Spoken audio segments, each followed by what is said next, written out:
I can see now that if I hadn't deserted Speedicut on that night, hadn't been rude to Bismarck, hadn't set Jack Gully on to give him a beating, and finally hadn't taken my spite out on Lola by peaching on her to Ranelagh, without all these ifs, I would have been spared one of the most frightening and incredible experiences of my life. Another glorious chapter in the heroic career of Harry Flashman would not have been written, and neither would a famous novel. However, I've seen too much of life to fret over ifs and buts. There's nothing you can do about them, and if you find yourself at the end of the day an octogenarian with money in the bank and drink in the house, well, you'd be a fool to wish that things had fallen out differently. Anyway, I was home again in London in '47, with cash in my pocket for once. My own cash, too, dishonestly got, but no dirtier than the funds which old Morris and my father-in-law doled out as charity to keep us respectable for my wee daughter's sake. His wee daughter, my Elspeth, was as pleased to see me as she ever was. We still suited very well between the sheets, however much she was playing loose with her admirers. I'd ceased worrying about that, too. However, when I arrived home, hoping for a few months' rest to recover from the effects of a pistol ball which had been dug out of the small of my back, there was a nasty shock awaiting me. My dear parents-in-law, Mr. and Mrs. Morrison of Paisley, were now in permanent residence in London. I hadn't seen much of them, thank God, since I'd married their beautiful empty-headed trollop of a daughter several years before, when I was a young subaltern in Cardigan's Hussars. We detested each other then, they and I, and time hadn't softened the emotion on either side. To make matters worse, my father was away from home. In the past year or two the old fellow had been hitting the bottle pretty hard, and pretty hard for him meant soaking up liquor in every waking moment. Once or twice they had to put him away in a place in the country where the booze was sweated out of him and the pink mice which nibbled at his fingers and toes were shooed away. That was what he said, anyway, but it seemed that they kept coming back, and he was off getting another cure. "A fine thing," sniffed old Morrison. We were at dinner on my first evening home, and I had hoped to have it in bed with Elspeth, but of course we had to do the polite by her parents. "A fine thing indeed. You'll drink yourself into the grave, I suppose." "Probably," says I. "His father and grandfather did, so I don't see why he shouldn't." Mrs. Morrison, who in defiance of probability had grown with the years even more like a vulture, gave a gasp of disgust at this, and old Morrison said that he didn't doubt that the son of the house would follow in his ancestors' besotted footsteps. "Shouldn't wonder," says I, helping myself to claret. "I've got a better excuse than they had." "And what does that mean, sir?" bridled old Morrison. I didn't bother to tell him, so he started off on a great rant about ingratitude and perversity and the dissolute habits of myself and my family, and finished up with his age-old lamentation about his daughter having married a wastrel and a ruffian who hadn't even the decency to stay at home with his wife like a Christian, but must be forever wandering like Ishmael. "Hold on," says I, for I was sick of this. "Since I married your daughter I've been twice abroad on my country's service, and on the first occasion at least I came home with a good deal of credit. I'll wager you weren't slow to boast about your distinguished son-in-law when I came back from India in '42. "And what have you made of it?" sneers he. "What are you, a captain still, and like to remain one?" "You're never tired of reminding Elspeth in your letters that you keep this family, this house, and the rest of it. Buy me a majority if military rank means so much to you." "Damn your impudence," says he. "Is it no enough that I keep you and your drunken father out of the poor's house where you belong?" "I'd have thought so," says I. "But if you want me to shoot up the military tree as well, why, it costs money, you know." "Aye, well, dear's a penny you get from me," snaps he. "Enough is being spent on wanton folly as it is." And it seemed to me he darted a look at his vinegary spouse, who sniffed and coloured a bit. What's this, I wondered? Surely she hasn't been asking him to buy her a pair of colours. Horse Guards wouldn't have taken her anyway, not for a commission. Farrier sergeant, perhaps, but no higher. No more was said at dinner, which ended in a merry atmosphere of poisonous ill-will, but I got the explanation from Elspeth when we'd retired for the night. It seemed that her mother had been growing increasingly concerned at her inability to get Elspeth's two virgin sisters married off. The eldest girl, Mary, had been settled on some commercial creature in Glasgow and was breeding at a rare rate, but Agnes and Grizzle were still single. I said surely there were enough fortune hunters in Scotland ready to take a shot at her father's money, but she said no, her mother had discouraged them. She was flying higher, reasoning that if Elspeth had been able to get me, who had titled relatives and was at least halfway into the great world of fashionable society, Agnes and Grizzle could do even better. "She's mad," says I. "If they had your looks, it might be a half-chance, but one sight of your dear parents is going to scare any eligible sprig a mile off. Sorry, my dear, but they ain't acceptable, you know." "My parents certainly lack the advantages," says Elspeth seriously. "Marrying me had turned her into a most wonderful snob. That I admit, but father is extremely rich, as you are aware." "To hear him, it's no fault of ours if he is." "And you know, Harry, that quite a few of our titled acquaintances are not too nice to look above a fine dowry. I think with the right introductions that Mamma might find very suitable husbands for them. Agnes is plain, certainly, but little Grisel is really pretty, and their education has been quite as careful as my own." It isn't easy for a beautiful woman with blue eyes, a milky complexion, and corn-gold hair to look pompous, especially when she's wearing only a French corset decorated with pink ribbons, but Elspeth managed it. At that moment I was overcome again with that yearning affection for her that I sometimes felt, in spite of her infidelities. I can't explain it beyond saying that she must have had some magic quality, something to do with the childlike, thoughtful look she wore, and the pure, helpless stupidity in her eyes. It is very difficult not to like a lovely idiot. "Since you're so well educated," says I, pulling her down beside me, "let's see how much you remember." And I put her through a most searching test, which, being Elspeth, she interrupted from time to time with her serious observations on Mrs. Morrison's chances of marrying off the 2 chits. "Well," says I, when we were exhausted, "so long as I ain't expected to launch 'em in society, I don't mind. Good luck to it, I say, and I hope they get a Duke of Peace." But, of course, I had to be dragged into it. Elspeth was quite determined to use my celebrity for what it was still worth on her sister's behalf, and I knew that when she was insistent there was no way of resisting her. She controlled the purse strings, you see, and the cash I had brought home wouldn't last long at my rate of spending, I knew. So it was a fairly bleak prospect I had come back to. The governor away in the grip of the quacks and demon drink, old Morrison in the house carping and snuffling, Elspeth and Mrs. Morrison planning their campaign to inflict her sisters on unsuspecting London, and myself likely to be roped in, which meant being exposed in public, alongside my charming Scotch relations. I should have to take old Morrison to my club, and stand behind Mrs. Morrison's chair at parties, no doubt listening to her teaching some refined mamma the recipe for haggis, and have people saying, "Seen Flashy's in-laws, they eat peat, don't you know, and speak nothing but Gaelic." Well, it wasn't English, surely. Oh, I knew what to expect, and determined to keep out of it. I thought of going to see my Uncle Bindley at the Horse Guards and beseeching him to arrange an appointment for me to some regiment out of town. I was off the active list just then, and was not relishing the idea of half-pay anyway. And while I was hesitating, in those first few days at home, the letter came that helped to solve my difficulties for me, and incidentally changed the map of Europe. It came like the answer to a pagan's prayer, along with a dun from some tailor or other, an anti-popish tract, a demand for my club subscription, and an invitation to buy railway shares, all the usual trash. Why I should remember the others, I don't know. I must have a perverse memory, for the contents of the big white envelope should have been enough to drive them out of my head. It was a fine, imposing cover, best quality paper, with a coat of arms on the back, which I have before me now. There was a shield, quartered red, blue, and white, and in the quarters were a sword, a crowned lion, what looked like a fat whale, and a pink rose. Plainly it was either from someone of tremendous rank, or the manufacturers of a new brand of treacle. Inside there was a letter, and stamped at the top in flowery letters, surrounded by foliage, full of pink-bottomed cupids, were the words Gräfin de Landsfeld.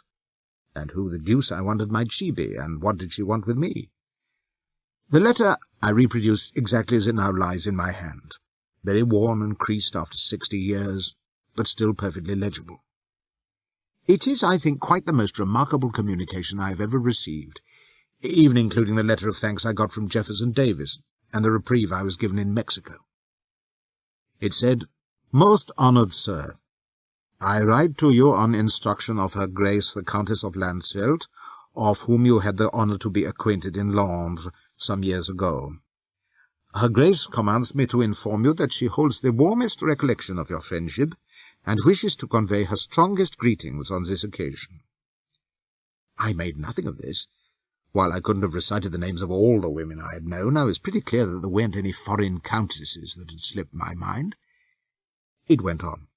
Sir, while Her Grace doubts not that your duties are of the most important and exacting nature, she trusts that you will have opportunity to consider the matter which, on her command, I am now to lay before you. She is confident that the ties of your former friendship, no less than the chivalrous nature of which she has such pleasing memory, will prevail upon you to assist her in a matter of the most extreme delicate. Now, he's certainly mad, this fellow, thinks I, or else he's got the wrong chap. I don't suppose there are 3 women in the world who ever thought me chivalrous, even on short acquaintance. Her Grace therefore directs me to request that you will, with all speed, after receiving this letter, make haste to present yourself to her in München, and there receive from her own lips particulars of the service which it is her dearest wish you will be obliged to render to her. She hastens to assure you that it will be of no least expense or hardship to you, but is of such particular nature that she feels that you, of all her many dear friends, are most suitable to its performing. She believes that such is the warmth of your heart that you will at once agree with her, and that the recollection of her friendship will bring you at once as an English gentleman is fitting. Honoured Sir, in confidence that you will wish to assist Her Grace, I advise that you should call on William Gregg & Sons, attorneys, at their office in Vine Office Court, Londres, to receive instruction for your journey. They will pay £500 in gold for your travelling, etc., Further payments will be received as necessary. Sir, Her Grace commands me to conclude with the assurance of her deepest friendship and the anticipation of the satisfaction of seeing you once again. Accept, dear Sir, etc., R. Lauengram, Chamberlain. My first thought was that it was a joke, perpetrated by someone not quite right in the head. It made no sense. I had no idea who the Gräfin de Landsfeld might be, or where München was, but going over it again several times, it occurred to me that if it had been a fake, whoever had written it would have made his English a good deal worse than it was, and taken care not to write several of the sentences without howlers. But if it was genuine, what the devil did it mean? What was the service, without expense or hardship, mark you, for which some foreign titled female was willing to slap £500 into my palm, and that only a first instalment by the looks of it? I sat staring at the thing for a good 20 minutes, and the more I studied it, the less I liked it. If I've learned one thing in this wicked life, it is that no one, however rich, lays out cash for nothing, and the more they spend, the rummer the business is likely to be. Someone, I decided, wanted old Flashy pretty badly, but I couldn't for the life of me think why. I had no qualification that I knew of that suited me for a matter of the most extreme delicate. All I was good at was foreign languages and riding, and it couldn't be some desperate risk in which my supposed heroism would be valuable. They'd as good as said so. No, it beat me altogether. I've always kept by me as many books and pamphlets on foreign tongues as I can collect, this being my occasional hobby, and since I guessed that the writer of this letter was pretty obviously German, I turned up an index and discovered that München was Munich in Bavaria. I certainly knew no one there at all, let alone a Gräfin or Countess. For that matter, I hardly knew any Germans, had never been to Germany, and had no acquaintance with the language beyond a few idle hours with a grammar some years before. However, there was an obvious way of solving the mystery, so I took myself off to Wine Office Court and looked up William Gregg & Sons. I half expected they would send me about my business, but no, there was as much bowing and scraping and "Pray to step this way, sir," as if I'd been a royal duke, which deepened my mystification. A young Mr. Gregg smoothed me into a chair in his office. He was an oily, rather sporty-looking bargee, with a very smart blue cutaway and a large lick of black hair, not at all the city lawyer type. When I presented my letter and demanded to know what it was all about, he gave me a knowing grin. "Why, all in order, my dear sir," says he. "A draft of £500 to be issued to you on receipt with proof of identity. Well, we need not fret on that score, eh? Captain Flashman is well enough known, I think. We all remember your famous exploits in China." "Afghanistan," says I. To be sure it was. The draft negotiable with the Bank of England? Yes, all in perfect order, sir. But who the devil is she? Who is who, my dear sir? This Gräfin what's-her-name, Landsfeld. His smile vanished in bewilderment. I don't follow, says he, scratching a black whisker. You cannot mean that you don't have the lady's acquaintance. Why, her man writes to you here. I've never heard of her, says I, to my knowledge. Well, says he, giving me an odd look, this is most odd, you know. My dear sir, are you sure? Quite apart from this letter, which seems to suggest a most cordial regard, well, I had not thought that there was a man in England who had not heard of the beauteous Countess of Landsfeld. Well, you're looking at one now, says I. I can't believe it, cries he. What, never heard of the Queen of Hearts, La Belle Espagnole, the monarch in all but name of the Kingdom of Bavaria?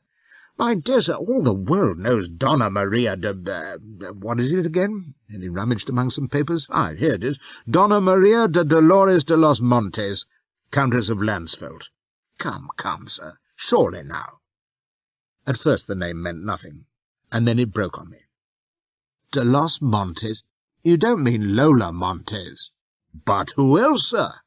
The close friend, indeed some say more than friend, of King Ludwig. Why, the press is never without some fresh sensation about her, some new scandal. And he went on, chattering and smirking, but I never heeded him. My head was in a spin. Lola Montez, my Rosanna, a countess, a monarch in all but name, a royal mistress by the sound of it, and she was writing to me, offering me hard cash. Plainly I needed more information. Forgive me, sir, says I, breaking in on his raptures. The title misled me, for I'd never heard it before.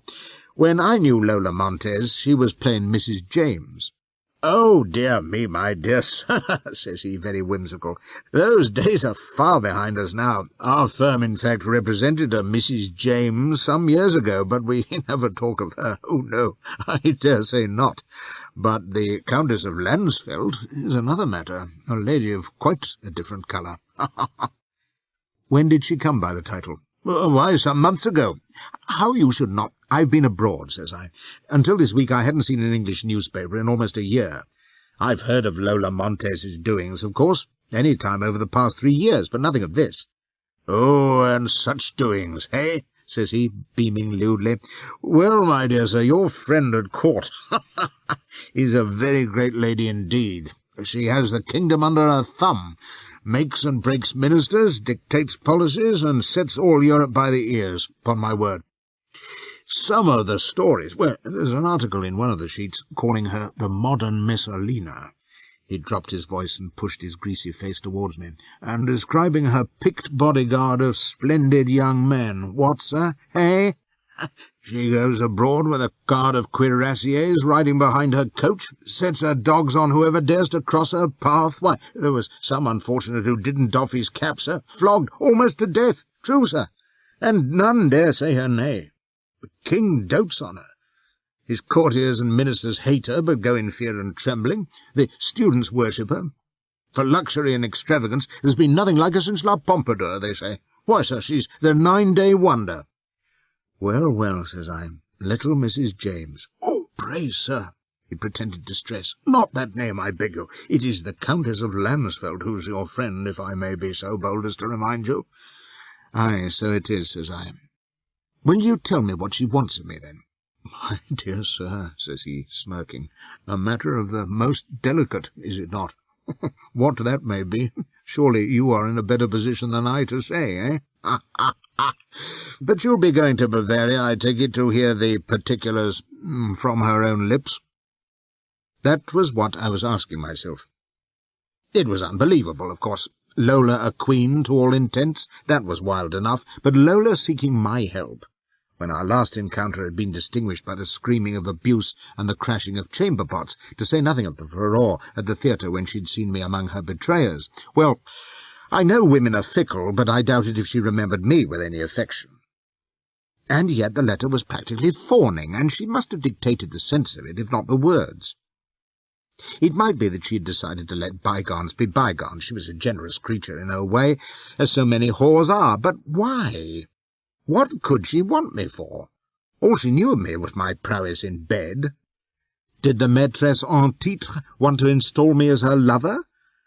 My mind, which is at its liveliest in amorous imagination, opened on a riotous vision of flashy pride of the harem. But no, I have my share of conceit, but I could not believe that with the pick of all the young stallions of a palace guard, she was yearning for my bonny black whiskers. And yet here was a lawyer authorized on her behalf, ready to advance me £500 to go to Munich, 10 times more than was necessary for the journey. It made no sort of sense unless she was in love with me. But that was out of court. I'd been a good enough mount for a week or so, no doubt, but there'd been nothing deeper than that, I was certain. What service, then, could I perform that was so obviously of importance? I have a nose for risk. The uneasy feeling that had come over me on first reading her letter was returning. If I had any sense, I knew I would bid the greasy Mr. Gregg good day and tell him to tear his draft up. But even the biggest coward doesn't run until some hint of danger appears, and there was none here at all, just my uneasy instinct. Against which there was the prospect of getting away from my damned relations, oh God, and the horrors of accompanying the Morrisons into society, and the certainty of an immediate tidy sum, with more to follow, and sheer curiosity too. If I did go to Bavaria, and the signs were less pleasant than appeared at present, well, I could cut stick if I wanted. And the thought of renewing acquaintance with Lola, a warm and friendly Lola, tickled my darker fancies. From Gregg's reports, even if they were only half true, it sounded as though there was plenty of sport at the court of good King Ludwig. Palace orgies of Roman proportions suggested themselves, with old Flashy waited on like a sultan, and Lola mooning over me while slaves plied me with pearls dissolved in wine, and black eunuchs stood by, armed with enormous gold-mounted hairbrushes. And while cold reason told me that there was a catch in it somewhere, well, I couldn't see the catch yet. Time enough when I did. "Mr. Gregg," says I, "where can I cash this draft?"